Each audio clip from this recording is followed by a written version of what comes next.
Nowadays, I don't usually dream about my father. But when I do, it's never anything comforting. It's always the plane, flying silently through endless clouds. In those dreams, I'm always trying to reach the cockpit, stumbling through the aisles in slow motion, seats disappearing behind me in the fog. By the time I get to the cockpit, he's gone. No pilot, no co-pilot. Just an empty chair and the same old static on the radio. As I just woke up from one of those dreams, it took me a moment to realize that I was in my cheap studio apartment, not strapped into row 27 on some mysterious flight. The time on my phone read 9:30 p.m., which meant I had an hour to get to work. Graveyard shift at Redwood International Airport. Another night, another round of hauling cargo off planes that land when most of the country's asleep. My father's old radio sat on the desk, right where I'd left it. The radio looks battered, almost like it survived a war. And maybe it did. He used to say it could pick up signals from anywhere. And some nights, I think that's true. Then I remember the official story. Mechanical failure, plane went down over the Pacific. No wreckage, no black box, no remains, just one of those things. Move along. Except I never really did. Most people say that I'm wasting my life by clinging to a fantasy that my dad could still be out there. But I can't help it. Especially because sometimes, in the dead of night, the static on that radio starts sounding like his familiar voice. Impossible, sure, but I still listen. After shaking off the remnants of the dream, I showered and got in my uniform of dark cargo pants, reflective vest, and steel-toed boots. At 26, I can't claim to have big ambitions, but unloading international freight at an airport pays decently, and I've never been great with crowds. The idea of working behind the scenes, away from the hustle of day trippers and business suits, suits me just fine. A life with no fuss, no relationships, and no complications. A short drive through quiet streets to Redwood International, and then I'd vanish into the maze of loading docks and cargo holds. Time for just another shift, I thought, but I couldn't have been more wrong. At Redwood International's employee gate, the security guard, a guy named Mike, barely looked up from his phone as I swiped my badge. He buzzed me through, stifling a yawn. We see each other every night, and neither of us is in the mood for chit-chat. Inside the staff building, I grabbed a cup of stale coffee from the vending machine. The clock on the wall blinked 10:30 p.m. as I trudged toward the freight office. My supervisor, Paul, was already there, flipping through a clipboard with his usual stern efficiency. He's a tall guy, built like an ox, with a shaved head that gleams under the lights. We have a good enough working relationship, where he tells me what pallets to move, and I move them. "You're late," he said without looking up, though he knew I'd arrive right on time. It's his little joke. "I'm sorry, boss," I said, feigning guilt. I took another sip of coffee. "What's the schedule looking like?" He handed me the clipboard. "We've got 4 inbound flights overnight. 2 from Hong Kong, 1 from Oslo, 1 from Mexico City. Valuable shipments, so watch it. Customs has flagged a few of them for inspection, so keep everything sealed until they give the go-ahead." "Sure thing." That was standard procedure. "Anything else?" He paused, glancing at the security feed on the small TV above our desk. "Actually, yeah," he said quietly. "There's one more container coming in soon. It's not on the official manifest, but I got a call from corporate. They said to hold it in the quarantine bay until further notice." Quarantine bay, that was unusual. Typically that bay's only for hazardous materials, biosamples, chemical shipments, stuff with special clearance. "What's in it?" I asked. They wouldn't say, just told me in no uncertain terms not to open it. Something in his voice made me look up. "Paul doesn't spook easy." "That's weird," he nodded. "Yeah, lock it up, leave it alone, and wait for the suits to handle it in the morning. That's all we can do." I shrugged, setting the clipboard aside. "Fine by me." He lingered for a moment, then shook his head. "Let's go. We've got a plane from Hong Kong touching down in 15 minutes. Grab a couple guys and head out to the cargo bay." The first 2 hours of the shift went by in the usual blur. Forklifts rumbling, crates sliding into place, shipping labels to scan. I prefer the monotony. It keeps my mind off the rest. Keeps me from wondering if that radio back home will pick up any more ghost signals. And if it does, what they might say.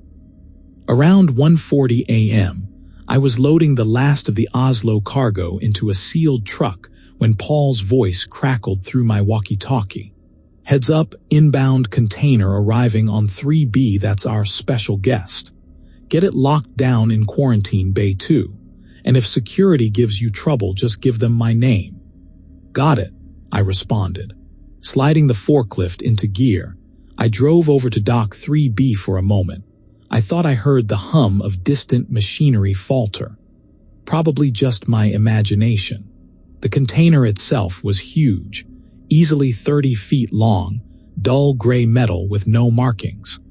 The corners looked scraped, as if someone had tried to remove stenciled lettering. I could still make out the faint outlines of hazard symbols, scratched out so thoroughly it was impossible to read them. A few forklift operators circled around, exchanging uneasy glances. "Is this even in the system?" asked Robbie, one of the guys who'd been working here a couple months. He looked nervous, biting his lower lip. "I don't see a shipping label. It's not in the system," I said simply. "Boss wants us to lock it in the quarantine bay.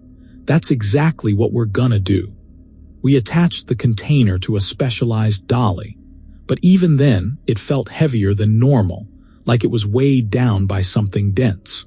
The air around it seemed cooler too, and when I brushed my fingers against the side, I recoiled. It was freezing to the touch, almost like dry ice. Robbie raised an eyebrow, but we both shrugged it off. Strange shipments weren't unheard of.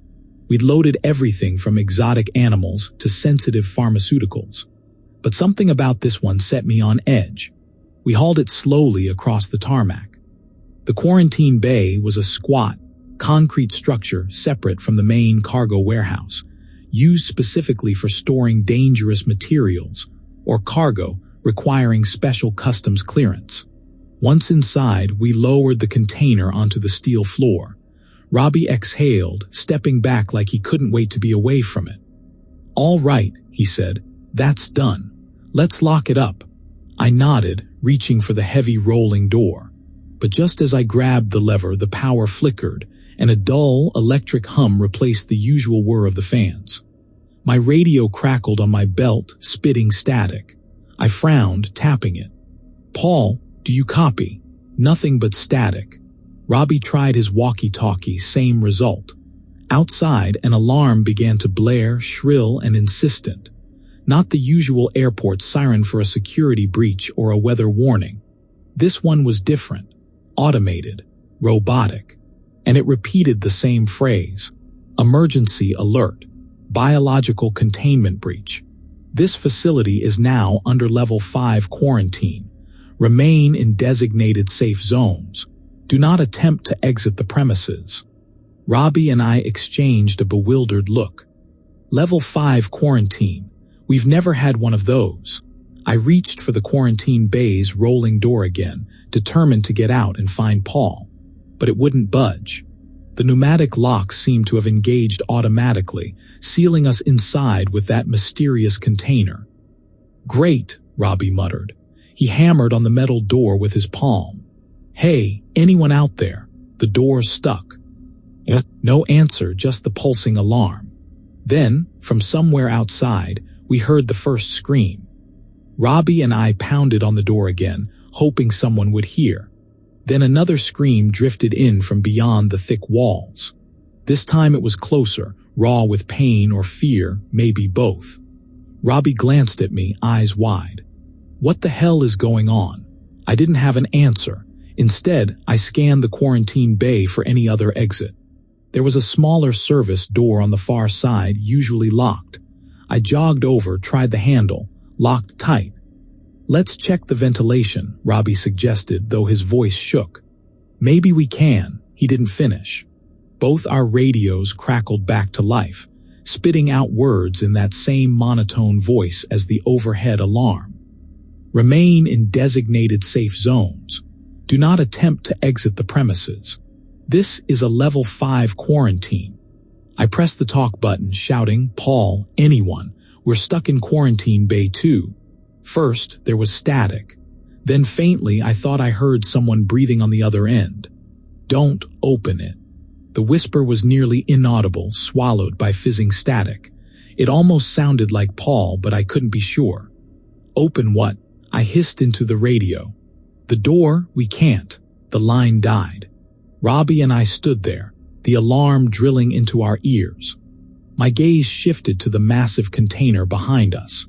It sat there, silent and motionless, but my gut told me that was exactly what the warning referred to. "They told us not to open it," Robbie murmured, rubbing his arms as if cold. "But what if?" He didn't get a chance to finish. The lights flickered again, then cut out completely, leaving us in near darkness. Then in the sudden stillness, I heard something move inside that container. A dull thump, like someone shifting in a cramped space. We backed away, searching for something or anything that could be used as a weapon. I snatched up a fire extinguisher while Robbie grabbed a crowbar from a nearby toolbox. My mind raced. If there's something inside, something alive, how the hell is it surviving in that sealed metal box? A hiss of pressurized air made both of us flinch. Part of the container side panel bulged outward, as if being pushed from within. Whatever was in there, it was never meant to see the light of day. Robbie hefted the crowbar. "We gotta get out of here." But before I could respond, the container let out an ear-splitting screech. The door swung open further, revealing the inside. Half a dozen stretchers lined the walls, each holding what looked like bodies. They were strapped down with thick restraints, half covered in translucent plastic sheets. My flashlight beam, courtesy of the small unit on my belt, flicked over the nearest figure. Pale skin, sunken cheeks, closed eyes. Dead. Definitely dead. The entire inside was frosted over, as if these corpses had been kept at sub-zero temperatures. "Oh wow," Robbie whispered. "What is this?" And then it got far worse. It started as a small jerk of the arm. Then the fingers curled, bones cracking in the silence. One by one, the bodies on those stretchers jerked and spasmed, heads lolling to the side, eyes fluttering open. Except these eyes were bloodshot, and something dark snaked just beneath the skin-thin black veins or tendrils. Robbie staggered backward. "They're dead, they can't be." I tightened my grip on the extinguisher, heart pounding. "Yeah, well, they're moving. Emergency alert." The overhead announcement continued on a loop. Biological containment breach. Level 5 quarantine. Remain in designated safe zones. Safe zones? What safe zones? We were stuck in a sealed bay with the very cargo that triggered the lockdown. One of the corpses slid off its stretcher, hitting the floor with a wet thud. It rose unsteadily, limbs shaking. The plastic sheeting clung to it like a second skin. Its jaw worked open, closed, open again, as if trying to remember how to speak. Then it turned its head toward us with an unholy snap. The eyes fixed on me. "Help me," it rasped, voice raw and broken. Another corpse slid off a stretcher, landing on all fours, rib cage heaving in and out in frantic stutters. "Run," Robbie yelled, sprinting for the service door. We both knew it was locked from the outside, but we were desperate. The first corpse staggered forward, arms outstretched. The black veins pulsed under its skin. I wedged the extinguisher behind the crowbar for leverage. Together, we forced the door's frame to bend. It shrieked in protest, but still held. One of the corpses let out a choked gurgle. Its eyes met mine, and for a split second, I swore I saw recognition in them, like it knew me. "Please," it rasped again. "Help." I turned back to the door, adrenaline spiking. Again, Robbie and I rammed the crowbar with everything we had. The door buckled. Almost there, I panted. Behind us, the other corpses were all standing now, 6 in total, each one snapping restraints and plastic sheeting like tissue. 2 were so decayed they could barely move upright, but the others, they twitched with a horrifying energy, dark veins throbbing beneath peeling skin. A final push with the crowbar tore the door open just enough for us to squeeze through. I ducked into the corridor, practically dragging Robbie behind me. We sprinted down the hallway. With abandoned luggage carts, shipping crates overturned, and shattered glass everywhere, the chaos was all-consuming. I tried my walkie-talkie again. Paul, come in. We got a situation in Quarantine Bay 2. There is. I couldn't find the words. There's bodies, and they're moving. They're infected or something. Static roared back at me, followed by disjointed bits of speech. Not contain it, do not, spores, redwood. The transmission dissolved into a low hiss. We heard scuffling footsteps around the corner, so we ducked behind an overturned baggage cart. A man in a reflective vest stumbled into view, backlit by the red emergency lights. I recognized him. It was Kyle from the loading crew. Relief swept over me. Hey, I whispered, standing up. Kyle. He turned to face me with an unsettling grin. I think something is inside me, he whispered, voice trembling. Robbie took a step back, crowbar at the ready. Kyle, man. Are you okay? Kyle shook his head, biting down on his lips so hard blood trickled down his chin. It's in my head. I can hear voices. They're telling me about Flight 617. They're telling me about a plane that never landed. His gaze snapped up, locking onto mine. That's your father's flight, right? The one that? My stomach twisted. How do you know that? He lifted his hands, trembling. Don't know. The voice told me. They told me your father was the first they tested it on. I stared at him in disbelief as Kyle let out a ragged cough, spitting dark spittle onto the floor. Then he lurched forward, arms jerking like marionette limbs. Go now, you have to run, he choked out between fits of convulsions. Before I grabbed Robbie's sleeve. We can't stay here.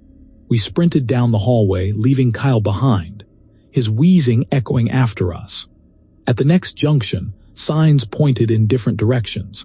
Baggage handling, passenger gates, customs, maintenance.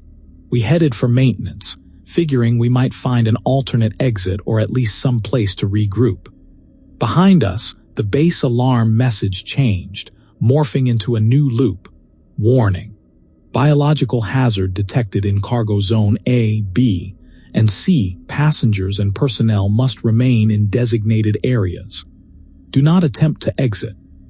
Inside the maintenance area, flashlights revealed a cluttered workshop, tool benches, spare parts, and hydraulic lifts for vehicle repair. The place was deserted. We should try the phone, Robbie suggested, or maybe the internal radio system. We found a landline phone on a workbench near the back. Robbie picked it up, pressed it to his ear. He shook his head. Dead. I tried the computer next to it. No power. A loud crash in the hallway made both of us spin around. Then suddenly, the door burst inward and a figure stumbled inside. It was one of our forklift operators, Gladys, a middle-aged woman who always had a cigarette in her mouth. Except now, her mouth gaped open in silent horror. She had a bite wound on her shoulder, blood staining her uniform. She managed one weak cry, help, before her body convulsed, arms flailing. Robbie and I exchanged a terrified glance, but we had no time to think. She spun on us, letting out a strangled moan. Her teeth snapped together as if trying to bite the air. Robbie tried to talk to her, voice trembling. Gladys, hang on, maybe we can. She lunged, hands clawing. I reacted on instinct, swinging the wrench. It connected with her side, doubling her over. Robbie shouted, ramming the crowbar into her. She staggered backward and Robbie hammered down on her head once, twice, 3 times. She collapsed, limbs twitching. Her eyes stared blankly at the ceiling, black veins still pulsing. And then, as if a switch flipped, all movement ceased. "We gotta keep moving," I whispered. Robbie nodded, wiping his brow, tears shining in his eyes. Still desperate to find help, we left maintenance through a side door that led into a smaller service corridor. As we moved past cleaning supplies and maintenance carts, a new sound reached our ears. A faint static hum, almost like a radio. It seemed to be coming from a half-open door on our left. Carefully, we pushed it open, to find a small storage room lined with shelves of spare uniforms and cleaning chemicals. Lying on the floor was an old shortwave radio, battered and half-covered by rags. Next to it, a puddle of dark fluid glistened ominously. My breath caught. This radio looked old, very old, like it belonged in a museum or maybe an antique shop. It reminded me disturbingly of my father's radio at home. Suddenly, the static shifted, forming a broken voice. Delta, Papa, Vector, requesting heading over. My heart pounded. That was flight jargon, like an aircraft calling for instructions. But there was something else. Then came a voice so faint I had to lean in to catch it. "Son, if you're there, don't them, father is test subject." My eyes widened. That voice, it was rasping, distorted, but it sounded like my dad. My father's timbre, that slight southern drawl he'd picked up from Grandpa. Couldn't be. This had to be a trick. I stared at the ancient device, my father's final words echoing in my head from years ago. "No matter what happens, you have to keep this radio safe." I'd never known what he meant. Now I wondered if he'd been part of something far bigger than a simple flight disappearance. Robbie touched my shoulder gently. "You recognized that voice, didn't you?" I swallowed hard. It sounded like my dad, I admitted. He didn't press further. Instead, he squeezed my shoulder. "We gotta keep moving," he repeated. "Come on." I grabbed the radio, tucking it under my arm. Maybe it was foolish, but I couldn't leave it behind. Exiting the storage room, we continued down the corridor. The alarm's robotic loop had shifted to a new message.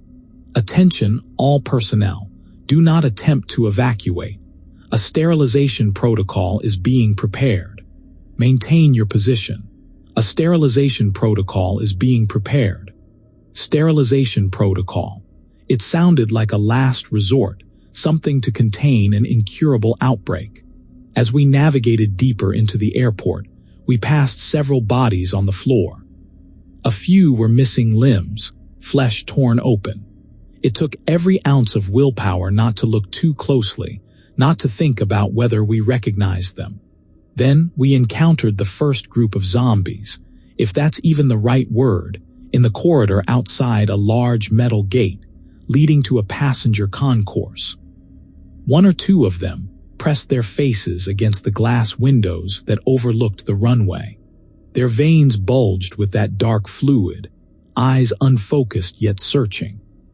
After sliding past them by pressing ourselves against the wall, we quietly and seemingly unnoticed managed to reach a side corridor that led to the main freight office. If anyone was still coordinating a response, they might be there. We were right. Stepping inside, we found Paul and 3 other survivors barricaded behind overturned desks. My supervisor looked bruised, a makeshift bandage around his forearm, but otherwise alive. "Boss," I said, carefully approaching. He glanced up, eyes widening in recognition. "Thank God," he muttered. "I thought you two were goners." He pulled us into the makeshift barricade. I noticed that the door behind them was locked, chairs piled in front. "Where is everyone else?" Robbie asked. Paul's expression darkened. "Scattered or turned. Some are locked in security rooms or break rooms. Others, well, you've seen." He shook his head, rubbing his bandage. "We tried to contact external authorities, but comms are jammed. We can't raise anyone outside the airport. The only thing we've heard is that same sterilization protocol message." One of the survivors, a woman named Diane who worked in customs, looked up. "We think it's the government or maybe the CDC." They might be planning a total purge of Redwood International. My blood ran cold. Purge? Do you mean kill everyone in here? She nodded grimly. Better to sacrifice a few hundred people than to let this spread worldwide. That's their logic. I sank onto a broken office chair. What do? Paul pursed his lips. We tried heading for the control tower earlier. Figured if we could broadcast a distress signal or contact the outside world, we could stop them from wiping us off the map. But the tower is across the runway and that place is crawling with infected. He gestured at his bandage. Got this bite just trying to get outside. We had to retreat. A knot formed in my stomach. Wait, a bite. I eyed him warily. How do you feel? Do you have any black veins? He snorted. Relax, it's a graze. I had Diane disinfect it. I feel fine. Even so, the tension in the group was palpable. We'd all seen how quickly bites seemed to spread the infection. Look, Diane said, we can't stay here. If they initiate that sterilization protocol, we'll all die. I heard rumors that the facility's meltdown procedure involves flooding the entire complex with some ultra-cold agent. Liquid nitrogen, maybe. Paul's eyes met mine. That's what they do for unstoppable biohazards. Freeze them in place, kill everything, infected or not. I swallowed hard, remembering the voice on the radio, my father's voice or something that sounded like him.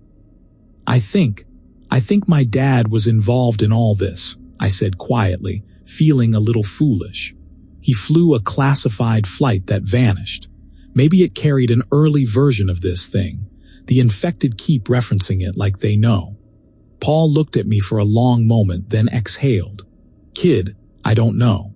But if they were testing this on your old man's flight, then Redwood International might just be another test site. He grimaced. They might have planned to release it here from the start. Then they set us up, Robbie muttered. Probably, Paul said.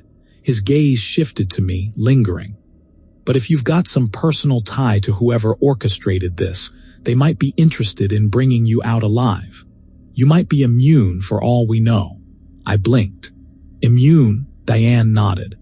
We've noticed none of the bites or spores seem to affect you, right? You've been exposed, all of us have. But you specifically, you were in that quarantine bay with direct contact. Yet you're showing no symptoms. My mind reeled. I hadn't even considered that possibility. Regardless, Paul said, we have a job to do. Ensure this plague doesn't escape the airport and if possible, save ourselves. We gathered what we could, makeshift weapons, flashlights, and a battered first aid kit. Our plan, push through the main concourse to the security corridors, then either find a route to the control tower or the underground bunker. The bunker was rumored to be near the old tunnels that connect to remote sections of the airport, used mostly for staff and maintenance. If we could get there, maybe we could override the quarantine. We ventured out the hallways with Paul leading, eventually entering a wide corridor near the passenger gates. Here, the infection had spread in full force. In the flickering gloom, we saw them, dozens of them, lumbering shapes in stewardess uniforms, pilot jackets, business suits, all with blackened veins and dead eyes. Diane signaled for us to crouch behind a row of plastic chairs. She motioned that we try circling around through a maintenance hall. Paul nodded. We moved slowly, hearts pounding. Diane and the two other survivors, Liam and Sierra, covered the flanks. Robbie and I stayed close to the center. Liam took the lead, scanning for any opening. But suddenly he froze, flattening himself against the wall. I looked around him, saw a female figure standing at the far end, partially in shadow. She wore a freight handler's uniform. It was my uniform, and she stood perfectly still, arms at her sides. Paul tensed. Is she infected? We couldn't see her face. She took a step forward, slow and deliberate. Don't be afraid, she said in a soft voice. I'm not infected. I shot a glance at Paul, who shook his head suspiciously. She took another step, eyes still in shadow. Then I noticed black veins creeping up her wrist. Stay back, I warned, brandishing my wrench. She tilted her head curiously. "It's so quiet," she whispered. "Everything's quiet, except for your father's voice. He's telling me to find you." She took another step and then, without warning, she lunged at Liam. He yelped, stumbling back. Paul leapt forward, swinging his axe. She dodged impossibly fast, grabbing Liam's jacket. He screamed, struggling to break free. Sierra jumped in, slashing at the infected woman's arm with a box cutter. It tore open, revealing the black, viscous substance beneath. The woman hissed, spattering that dark fluid across the floor.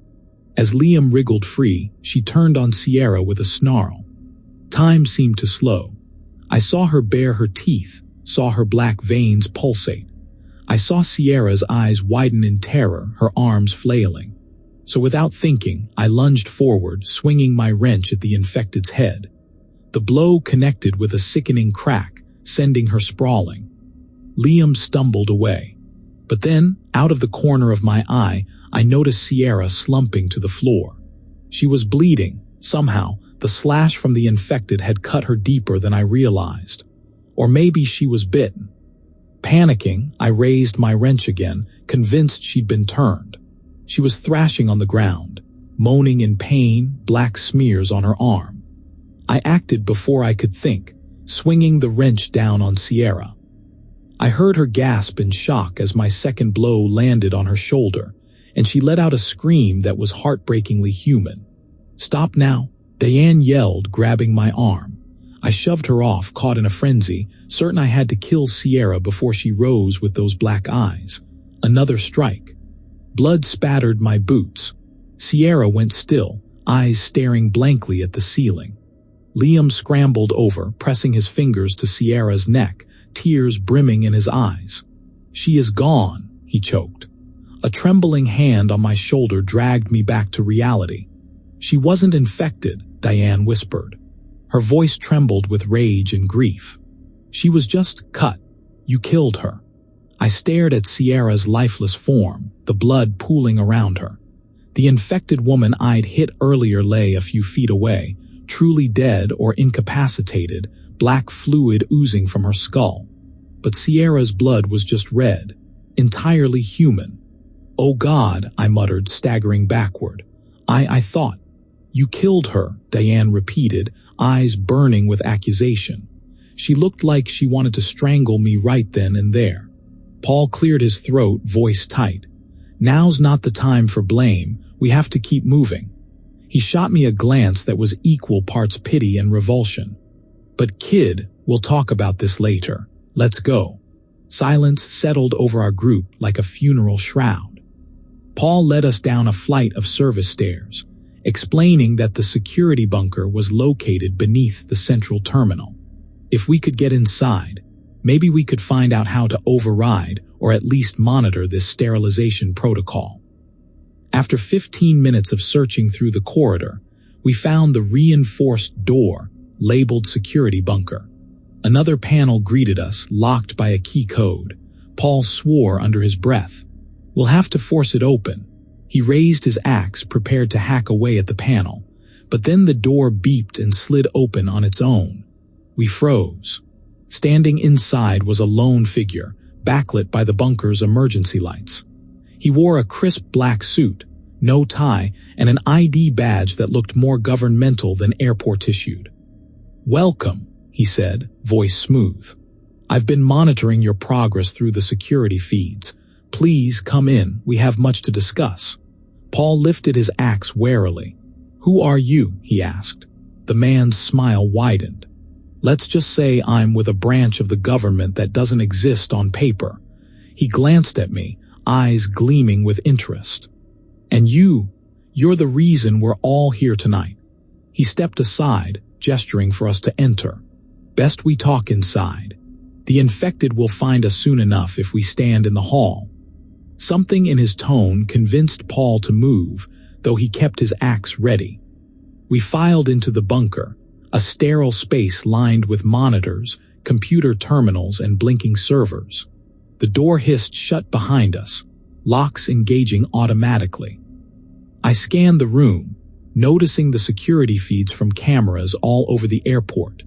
grainy footage of infected roaming the hallways, piles of bodies in the lounge, and paramilitary-looking soldiers in some corner I didn't recognize. They looked like they had the same black veins, but they wore advanced gear. Was this some kind of next-level experiment?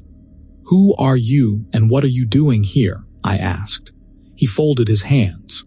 "Let's call me John, for lack of a better name. I'm here to oversee the final testing of Project Lazarus. And yes, before you ask, your father was part of the initial test. Flight 617, correct. Disappeared over the Pacific, was never found." He arched an eyebrow. "Oh, it was found. Or rather, we found what was left of it." I clenched my fists. "You son of a—" "Easy now," he said, raising a hand. "We don't have time for theatrics. The fact is, Redwood International was selected as a controlled environment for the next phase of Lazarus. We arranged for the container to accidentally arrive here, trusting that your presence would guarantee interesting results. What do I have to do with any of this?" My voice cracked. John's gaze slid over me like a predator studying prey. "Project Lazarus reanimates dead tissue using a parasitic agent that bonds with certain genetic markers. Your father was exceptionally receptive to it. His DNA had the perfect profile for bonding with the parasite. We assumed you might share those markers." He leaned in. "Your presence here was no coincidence. We needed to see if you'd be infected, or if you would exhibit immunity." A sudden memory surfaced. The night I found my father's radio, how he told me to keep it safe, how he always seemed uneasy in the weeks before his final flight. "He knew," I whispered. "He knew something was going on." John shrugged. "Perhaps. He tried to blow the whistle on Lazarus. That was unfortunate." He tapped a few keys on the terminal. The screens flickered, showing a schematic of Redwood International. Parts of it flashed red. "The infection is spreading, but soon the entire airport will be doused in liquid nitrogen. Everyone inside will freeze to death. Unless, of course, we shut that protocol down." Paul stepped forward. "Then shut it down." John's eyes glinted. "I could, but I won't. We want to observe the parasite's full potential, let it spread and see how far it can go. Let's call it live testing." "Are you out of your mind?" Diane spat. "Perhaps," John said lightly, "but this is what our superiors want. And I follow orders. The real question is, what is it that you really want?" His gaze drifted to me again. "If you help me gather more data, if you let the outbreak play out a bit longer, I can provide you with answers about your father. Perhaps even a cure for those who are partially infected. You could save your friends, assuming they're still alive." My breath caught. Robbie looked at me, desperation in his eyes. Diane muttered, "He's lying." John watched us carefully. "Of course, there is another option. You can override the sterilization from this very room. It would save your own lives, but the parasite would spread beyond Redwood International, possibly globally. Your father's fate would remain sealed in classified files." His lips curved in a slow smile. "Third option, activate the sterilization yourself, ensuring the infection never leaves. Everyone dies, but you get to die a hero, yes." He gestured to a console with a flickering screen labeled Sterilization Override. 3 big prompts: activate, deactivate, and abort. A cold sweat broke across my brow. This was it, our impossible choice. Freeze the airport, kill everyone, contain the outbreak. Shut off the protocol, save ourselves, but risk the infection going worldwide. Or side with him, let the outbreak continue for who knows how long, all in exchange for information about my father's disappearance and maybe a cure. Paul stared daggers at John. "You're completely nuts," John chuckled. "I'm just doing my job." Time felt suspended. The monitors showed infected pressing against locked doors, their moans echoing through the bunker's thick walls. My father's voice drifted through my memory. Never let a locked door stay locked. This was the biggest locked door of my life. Did I have the courage to open it, or should I seal it shut forever? John's voice intruded softly. I can promise you answers, you know. We have your father's final transmissions on file. If you come with me, you can hear them for yourself. We might even locate him, if he's still alive somewhere. Paul stepped beside me. Kid, he said, voice calm, almost fatherly. Sierra's gone. We've lost so many. But there are still uninfected people out there, maybe in the offices or the gates, hiding. If we trigger the nitrogen, we kill them all. If we shut it off, we risk letting this plague loose. In the hush of that bunker, with John's smug face watching us, I closed my eyes. My hand hovered over the console. 3 options. None of them good. Then the radio I had grabbed from the storage room crackled to life. A familiar voice broke through my father's voice. Weak, distorted, but unmistakable. Son, proud you don't. Open door, Lazarus must be stopped. Tears blurred my vision. That was the sign I needed. My father wanted me to stop them, to stop Lazarus. With trembling resolve, I raised my hand. Click. I pressed one of the console's prompts. An alarm blared immediately, accompanied by red lights flashing across the bunker. John's eyes widened, then he laughed silently. So that's your choice, he said. Paul and Diane both grabbed for cover. Robbie clutched my arm. Liam stepped back, eyes darting to the monitors where the infected were already reacting to the alarm.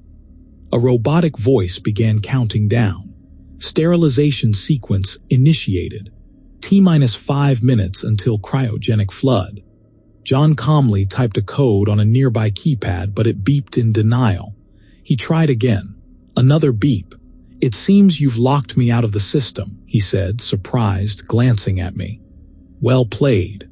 But do you really think you can escape the freeze in time? Before I could answer, the bunker door began to rattle. Something or someone was out there, pounding to get in, or to keep us from leaving. The overhead camera feed showed infected swarming the hall. We were cornered, with a ticking clock counting down to complete annihilation. I turned to the others, adrenaline flooding my veins. We have to move. Now. John merely stepped back, folding his arms. You'll never make it, he said smoothly. In 5 minutes, the entire complex will be negative 196 degrees Celsius. But you're welcome to try. He offered a chilling smile. Personally, I look forward to seeing how this plays out. There was no time to argue. The door buckled as the infected pounded on it. My father's voice crackled once more on the radio, though the words were drowned by the siren. We had our mission: survive if we could and ensure the parasite didn't spread. The cost might be all our lives, but maybe that was better than letting the world burn. With one last look at John, his calm, unreadable face, I turned toward the bunker exit. Outside, thousands of infected roamed the corridors, unstoppable. Above us, the airport lay in tatters, locked in an emergency we triggered. And somewhere, my father's final words hung in the air, urging me onward. The door crashed open. An infected figure lunged through, black veins pulsating in the flickering light. Paul roared, swinging the axe, and we charged forward. The countdown blared overhead. T-4 minutes, 50 seconds. Red lights flashed like a warning from some nightmare. We had one shot at this, one fleeting chance to outrun the freeze or die trying. As we barreled into the hall, weapons raised, I clutched the radio tight against my chest. Through the static, I thought I heard my father call my name. Maybe it was just static after all. But that shred of hope was enough to keep me running into the darkness, the final test of Lazarus swirling all around us. That's the end of this story. If you enjoyed the video, subscribing to my channel would help me out more than you can imagine. I appreciate you, and I'll see you soon.